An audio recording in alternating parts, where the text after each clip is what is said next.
Europe. Il est 7h14, Patrick Cohen. Le vrai faux, Géraldine Wassner, aide les collectivités toujours inquiètes sur l'avenir du logement social. Sujet à peine évoqué hier par le président lors de son discours devant les maires. Il promet une conférence de consensus avec eux pour résoudre le problème. La baisse des APL concentre les critiques. Les bailleurs sociaux vont baisser leur loyer d'une 50aine d'euros, menaçant, selon l'ancienne rapporteure du budget Valérie Rabault, les collectivités.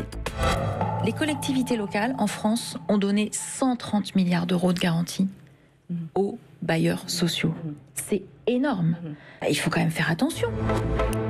Les collectivités garantissent 130 milliards de prêts aux bailleurs sociaux, vrai ou faux? C'est vrai, Patrick. Pour construire ces logements, au fil des décennies, les bailleurs ont emprunté 75% des montants environ à taux bas, soit auprès de la Caisse des dépôts, qui est le premier financeur, soit auprès d'autres banques. Et ces prêts, ils doivent être garantis, évidemment, au cas où l'organisme ne pourrait plus payer. Ce sont les collectivités qui s'en sont chargées le plus souvent. 130 milliards d'encours pèsent sur leurs épaules.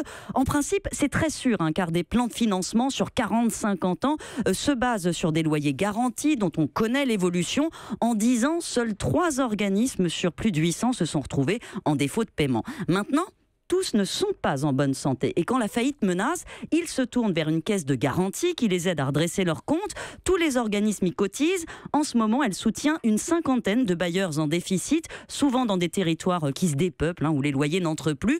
Le système fonctionne bien, mais demain, la caisse a fait ses calculs.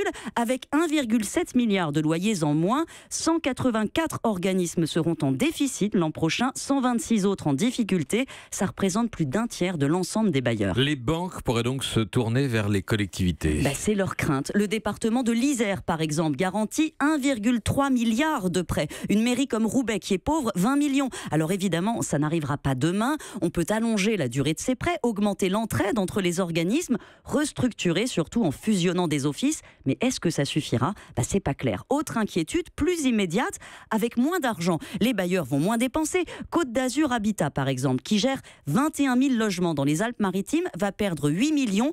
Un tiers des rénovations prévues ne se feront pas. Et l'Union sociale pour l'habitat estime que 100 000 logements en tout ne seront plus entretenus. Les maires s'alarment d'une dégradation de la qualité de vie de leurs habitants, surtout les plus modestes. Les collectivités qui devront de leur côté faire des milliards d'économies n'auront pas non plus les moyens de les aider. Géraldine Wassner, merci et à lundi. Europe. Europe 1.